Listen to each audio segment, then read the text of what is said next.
தினம்தோறும் விளக்கேற்ற நல்ல எண்ணெய் இதயம் நல்லெண்ணெய். விருதுநகர் என்றாலே மிளகாய், அதுவும் நல்ல தரமான மிளகாய்.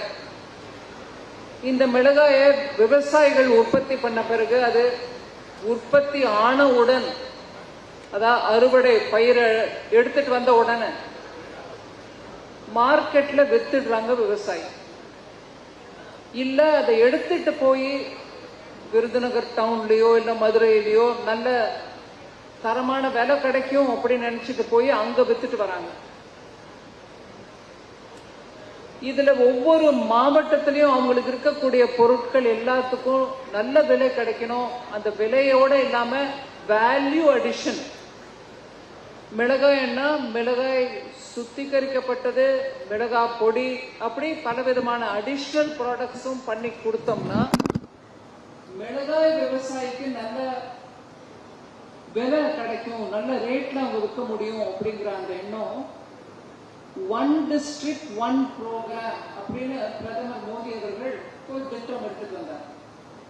அதாவது அந்தந்த டிஸ்ட்ரிக்ட்ல நாடு முழுவதிலும் ஏதோ ஒரு பொருள் நல்ல அந்த டிஸ்ட்ரிக்ட்னாலே அந்த பொருள் அப்படிங்கிற மாதிரி பேர் இருக்கக்கூடிய அந்த பொருளை எடுத்துக்கிட்டு அதை நல்ல முன்னேற்றம் செய்ய, அதுல வேலை பார்க்கக்கூடியவங்களோ அதுக்கு தேவைப்பட்ட நிபுணம், அதாவது ஸ்கில்லோ இல்ல மார்க்கெட் எங்க இருக்குதோ அந்த மார்க்கெட்டை கனெக்ட் பண்றதோ, இப்படியாக நிறைய ஆக்டிவிட்டிஸ் பண்ணாதான் நம்ம நாட்டில் ஒவ்வொரு மாவட்டமும் முன்னேற்றம் அடையும் அப்படிங்கிற அந்த நோக்கத்தோட அவர் அந்த ஒன் டிஸ்ட்ரிக்ட் ஒன் ப்ரோக்ராம் எடுத்துட்டு வந்தார். இது எல்லா மாநிலத்திலையும் கூட நம்ம செய்தி பரப்பினோம். நீங்க உங்க ஊர்ல இருக்கக்கூடிய டிஸ்ட்ரிக்ட்ஸ்ல என்ன ப்ராடக்ட் உகந்ததோ அதை நீங்க ஐடென்டிஃபை பண்ணுங்க. அதுக்கு பொது வசதிகள் என்னெல்லாம் தேவைப்படுமோ அதை நாங்க மத்திய அரசின் மூலமாக செய்து கொடுக்கிறோம் அப்படின்னு.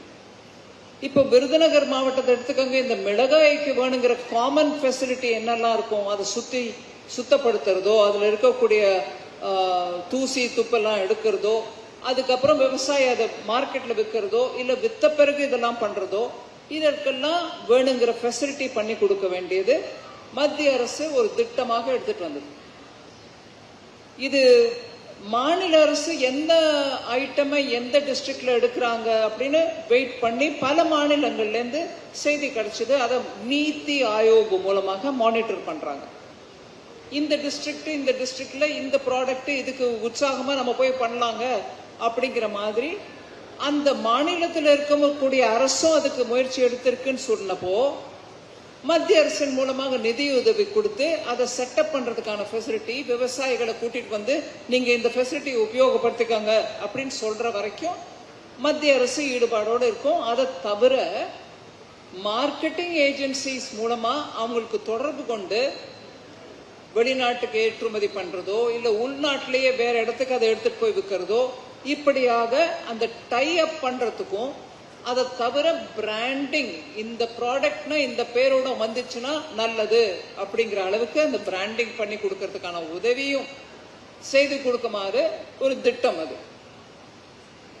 இது தமிழ்நாட்டில் ஒவ்வொரு டிஸ்ட்ரிக்ட்ல என்ன ப்ராடக்ட் இருக்குன்றது எனக்கு பெரிய விவரம் தெரியாது. ஆனா Virudhunagar aspirational district. Aspirational district 8 வருஷத்துக்கு முன்னாடியே ஒவ்வொரு மாநிலத்திலும் இருக்கக்கூடிய ஆவரேஜா அந்த மாநிலம் என்ன அளவுல வளருது அப்படிங்கிற ஒரு நம்பர் இருக்கும். ஒவ்வொரு மாவட்டமும் அந்த அளவுல வளருதான்னு ஒரு ரஃபா டெஸ்ட் பண்ணுவாங்க. சில மாவட்டங்கள் அந்த மாநிலத்தோட ஆவரேஜ் ரேட்டை விட நல்லபடியா இன்னும் ஃபாஸ்டா வளரும். சில மாவட்டங்கள் அந்த மாநிலத்தோட அந்த ஆவரேஜை விட குறைச்சலா வளரும். அந்த மாதிரி குறைச்சலா வளரக்கூடிய மாவட்டங்களை ஆஸ்பிரேஷனல் டிஸ்ட்ரிக்ட்ஸ் அப்படின்னு சொல்லி அந்த மாவட்டங்கள்ல எல்லா விதமான ஸ்கீமும், ஹெல்த்தோ, எஜுகேஷனோ, நியூட்ரிஷனோ, ரோடோ, எலக்ட்ரிசிட்டியோ, தண்ணியோ போய் சேருதான்னு பாருங்க அப்படின்னு 116 டிஸ்ட்ரிக்ட் அப்படி தேர்ந்தெடுத்தாங்க. அப்படி தேர்ந்தெடுக்கப்பட்ட மாவட்டங்கள்ல தமிழ்நாட்டில் 2 மாவட்டம், விருதுநகர் ஒன்று, இன்னொன்று ராமநாதபுரம். இது படிப்படியா எல்லா விதமான ஃபெசிலிட்டியும் இங்க எடுத்துட்டு வரதுக்கான முயற்சி செய்து இந்த மாவட்டத்தையும் மீதி மாவட்டங்களை போல இந்த மாநிலத்தில் இருக்கக்கூடிய அந்த வளர்ச்சி அடைய வேண்டும் அப்படிங்கிற அந்த முயற்சி நடந்துட்டு இருந்த காலத்துல 2021-22 அந்த டைம்ல நான் விருதுநகர்னா முழகாங்க எனக்கு தெரியும். நான் அந்த அந்த ஏரியால இருந்து வரவதான். விருதுநகர் இல்ல ஊரு, ஆனா மதுரையில இருந்தவனால தெரியும் அப்படின்னு. ஸோ ஸ்டேட் கவர்மெண்ட் அதை 1 district 1 ப்ராடக்ட்ல போட்டாங்களோ இல்லையோ, விருதுநகர் மிளகா ப்ராசஸிங் யூனிட் ஒன்று அமைச்சா நல்லா இருக்கும் அப்படின்ற அந்த யோஜனையோட ஒரு திட்டம் யோசிச்சுட்டு இருந்த காலத்துல small industries development bank of India, அதாவது SIDBI அப்படிங்கிறோம், small industries development bank of India, சின்ன தொழில் சிறு குறு தொழில் வளர்ச்சி அடைவதற்கு அவங்க தான் ஃபைனான்ஸ் கொடுக்கணும். அவங்க தானா டைரக்டா கொடுப்பாங்களோ இல்ல வங்கிகள் மூலமா கொடுப்பாங்களோ அவங்க எந்த வழி வேணாலும் கடைபிடிக்கலாம். ஆனா கிட்டத்தட்ட 2023 நான் SIDBI கேட்டேன். ஏன்னா ஜெனரலா பேங்க் மூலமா சிறு குறு தொழில்களுக்கு பணம் கொடுங்கன்னா அவங்க பெரிய கம்பெனிஸ் கொடுக்கறது எப்படி கொடுக்கறோமோ அதே ஃபேஷன் அதே டிசைன்ல சிறு குறு தொழிலுக்கும் கொடுக்கறாங்க. அதனால சிறு குறு தொழிலுக்கு ஒரு அதன் மூலமா பயனடைச்ச மாதிரி ஒரு எண்ணம் வரமாட்டேங்குது. ஏன்? அவங்களோட பிசினஸ் சைக்கிள் ஒரு விதம். சின்ன தொழில் பண்ணும்போது எப்ப வருமானம் வரும், எப்ப விற்போம், இதெல்லாம் அவங்களோட சைக்கிள் வேற, பெரிய கம்பெனிகளோட சைக்கிள் வேற. இத புரிஞ்சுக்கிட்டு வங்கிகள் மூலமா லோன் கிடைக்குதா அப்படின்னு பார்த்தா பல விதத்துல MSMEக்கள் சொல்றது என்னன்னா அந்த மாதிரி எங்களுக்கு கிடைக்க மாட்டேங்குதுங்க அப்படின்னு. ஆனா SIDBI வங்கிக்கு அந்த திறமை இருக்கு. சிறு குறு தொழில்கள் அவங்க பிசினஸ் பேட்டர்ன் எப்படி இருக்கும், அவங்களுக்கு முதலீடுக்கு பணம் எப்ப தேவைப்படும், ஒர்க்கிங் கேபிட்டல் எப்ப தேவைப்படும், அவங்க பொருள்கள் வித்த பிறகு எத்தனை நாள் கழிச்சு அவங்களுக்கு வருமானம் வரும், அந்த வித்ததுக்கான சேல்ஸ் பண்ணதுக்கான பணம் வரத்துக்கு 45 நாள் 60 நாள் 90 நாள் கேப் இருக்கும் அப்படிங்கறத நல்லா புரிஞ்சுக்கிட்டவங்க SIDBI. அதனால நான் SIDBI கிட்ட சொன்னேன், நீங்க டைரக்டா சிறு குறு தொழிலுக்கு ஏன் லெண்ட் பண்ண மாட்டேங்கிறீங்க, பணம் கொடுக்க மாட்டேங்கிறீங்க, அது வங்கி மூலமா கொடுக்கறது கொடுத்துட்டு இருக்கட்டும், ஆனா நீங்க டைரக்டா ஆரம்பிங்கன்னு சொன்னப்போ SIDBI தன்னுடைய முயற்சியை பலப்படுத்தி மினிஸ்ட்ரி MSMEன்னு ஒண்ணு இருக்கு, MSMEக்கு தனியா ஒரு அமைச்சரவை இருக்கு. அந்த MSME அமைச்சரவை மூலமாக ரெக்கக்னைஸ் செய்யப்பட்ட கிட்டத்தட்ட 300 கிளஸ்டர் நம்ம நாட்டில் இருக்குங்க. நாடு முழுவதும் பாத்தீங்கன்னா 300-350க்குள்ள சிறு குறு தொழில் மையம், அதாவது அங்க கிளஸ்டர் ஃபார்ம் பண்ணிருக்காங்க. இப்ப நம்ம கோயம்புத்தூர், மடிசியா நீங்க எல்லாம் எடுக்கீங்களா இந்த மாதிரி தொழில் கேந்திரங்கள். சோ SIDBIக்கு நான் சொன்ன தயவு பண்ணி இந்த கேந்திரம் எங்கெல்லாம் இருக்கும், இந்த MSME மினிஸ்ட்ரி மூலமாக ரெக்கக்னைஸ் பண்ணப்பட்ட சென்டர்ஸ் எங்க இருக்கோ அங்க போய் பிரான்ச் ஓபன் பண்ணுங்க. பிரான்ச் ஓபன் பண்ணதோட இல்லாம நீங்களே டைரக்டா இந்த சிறு தொழில்களுக்கு பண வசதி செய்து கொடுங்க, லெண்டிங் கொடுங்க. அதற்கும் மேல ஒரு ஸ்டெப், பணத்தை கொடுத்துட்டு கை கழுவிடாதீங்க, திருப்பி கட்டுங்கன்னு போயிட்டே இருக்காதீங்க. பணத்தை கொடுத்த பிறகு அந்த தொழிலை நடத்துறதுக்கு இன்னும் என்ன தேவையான உதவிகள் செய்யணுமோ அதையும் நீங்க செய்யுங்க. அதாவது அந்த தொழிலுக்கு திறமை உள்ள வேற எங்கேயோ இருக்கிறவங்க, இதர மாநிலங்கள்ல இருக்கக்கூடியவங்களை கூட்டிட்டு வந்து இந்த தொழிலை எப்படி நடத்தணும் அப்படின்னு கொஞ்சம் டீச் பண்ண சொல்லுங்க. அதை தவிர பேக்கிங் எப்படி பண்ணணும், அதுக்கு பிராண்ட் என்ன கொடுக்கணும், இதெல்லாம் சரி. அதுக்கப்புறம் மார்க்கெட் எங்க இருக்குது, இதெல்லாம் டைப் பண்ணி கொடுக்கறதுக்கான ஒரு சின்ன குழுமம் இருக்கணும்.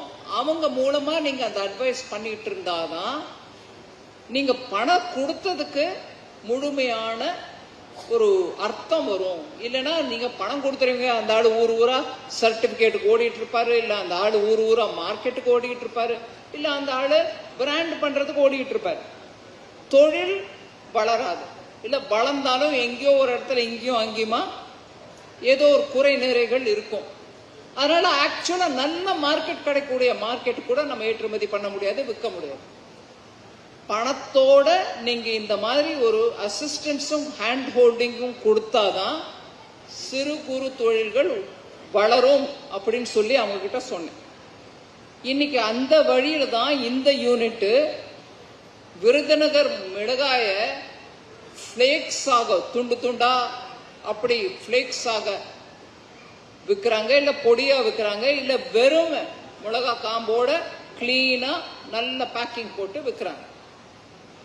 ஆல்ரெடி அவங்களுக்கு ஏற்றுமதிக்கான வாய்ப்பு இருந்துதான் இன்னைக்கு நம்ம 3-4 வண்டியை பிளாக் பண்ணோம். இலங்கைக்கு போகுது. விருதுநகர் மிளகால பெஸ்டிசைட்ஸ் பூச்சி மருந்து ரொம்ப குறைச்சலா இருக்கிறதுனால ஏற்றுமதிக்கு நல்ல உகந்த மிளகாய் அப்படின்ற ஒரு குவாலிட்டி ரெக்கக்னைஸ் ஆயிருக்கு. அது நம்ம விருதுநகர் மாவட்டத்துக்கே ஒரு பெரிய நல்ல பேர். விவசாயிகளுக்கு நான் நன்றி சொல்ல வேண்டிய கடமைப்பட்டிருக்கேன். பெஸ்டிசைடு உபயோகிக்காம நீங்க ஒரு பொருள், அதுவும் உணவு பொருளை தயார் பண்றீங்களே, நீங்க தாங்க நிஜமாவே அன்னதாத்தா. அப்பேற்பட்ட மிளகாய்க்கு ஏற்றுமதி இலங்கைக்கு போகுது. இப்போ அவங்க இந்த குவாலிட்டி, அதாவது பெஸ்டிசைட் குறைச்சலா இருக்கிறதுனால அமெரிக்காக்கே நம்ம கூட ஏற்றுமதி பண்ண முடியுங்கன்ற நம்பிக்கை நம்ம ராமநாதன் சாருக்கு இருக்கு. அவர் தான் இங்க முழுமையா உழைச்சிட்டு இருக்காரு. சோ விருதுநகர்ல இருக்கக்கூடிய விவசாய குடும்பங்களுக்கு அவங்களுடைய மிளகாயை வேற எங்கேயோ எடுத்துட்டு போக வேண்டாம், இப்ப இங்கேயே அதை நல்ல ப்ராசஸ் பண்ணி ஏற்றுமதி பண்றதுக்கான வாய்ப்பு, நல்ல ரேட்டும் கிடைக்கும். அதை தவிர வீட்டுல விவசாய குடும்பத்துல இருக்கக்கூடிய பெண்கள் இங்க வந்து இங்க தொழில் அவங்களும் வேலை வாய்ப்பு கிடைக்கிறதுக்கான வாய்ப்பு இருக்கிறதுனால இங்க வேலை பார்த்து அந்த விவசாய குடும்பத்துக்கான வருமானம், விவசாயம் மாத்திரம் இல்ல, அவங்க போய் இந்த மாதிரி இடத்துல வேலை பார்த்து அவங்களுக்கு அவங்க ஊர்லயே வேலை வாய்ப்பு கிடைச்சு அந்த குடும்பத்துக்கான வருமானம் வளர்றதுக்கான நல்ல திட்டம். அதனால சிட்பி அதிகாரிகள் நான் குறிப்பிட்டு சொல்ல விரும்புறேன். மனோஜ் மித்தல் அவர்கள், பிரகாஷ் குமார் டெபுட்டி எம்டி அவர்கள், அதே மாதிரி சிட்பி விவேக் மல்ஹோத்ரா சிஜிஎம் அவர்கள், பிரவீன் குமார் ரீஜனல் மேனேஜர் அவர்கள், இவர்கள் முழுமையா தன் ஆர்வோட இந்த யூனிட்டை நல்ல ஒரு கிளாசிக்கல் யூனிட், அதாவது முன்மாதிரியான ஒரு யூனிட்டா தயார் பண்றதுக்கு இவங்க முழுமையா உழைச்சாங்க. திருச்சூழி மக்கள் நிஜமா எனக்கு நன்றி சொல்ல வேண்டாம். இந்த 4-5 அதிகாரிகள் நான் பேர் எடுத்தேன் பாருங்க, அவங்க எல்லாருக்கும் நன்றி சொல்லுங்க. பணத்தை கொடுத்து இந்தாயா பிசினஸ் நீ நடத்துக்கோன்னு ராமநாதன் சாரை விட்டு இருந்தாங்கன்னா அவர் எப்படியோ தத்தளிச்சு பிசினஸ் நல்லபடியா நடத்தணும்னு முயற்சி பண்ணிடுவாரு. நான் இப்ப எம்எல்ஏ ஐயா கிட்ட சொன்னேன், அங்க நின்று நீங்க அந்த ஃபேக்டரியை பார்த்துட்டு இருக்கும் போது நம்ம மித்தல் ஐயா என்ன கூட்டிட்டு போய் காமிச்சார். 9ஓ 10ஓ நம்மளுக்கு சர்டிபிகேட் வேணும், நல்ல தரம் இருக்கு, ஜிஎஸ்டி கட்டுறாங்க, இல்ல எலக்ட்ரிசிட்டி கம்பெனில இருந்து பர்மிஷனோட வாங்கியிருக்காங்க, இல்ல ஒண்ணு அந்த மாதிரி 9 சர்டிபிகேட் ஒரு ஃபேக்டரி நடத்துறதுக்கு தேவைப்படுது. அந்த 9ம் வாங்கி கொடுத்திருக்காங்க. சாமானியம் இல்லைங்க.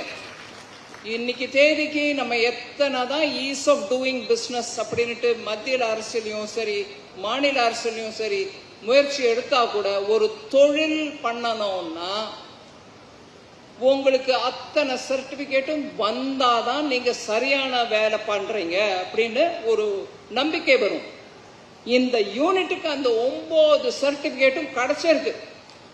சிட்பியோடைய அதிகாரிகள் அவ்வளவு தூரம் இவங்களோட சேர்ந்து உழைச்சதுனால அது நடந்திருக்கு.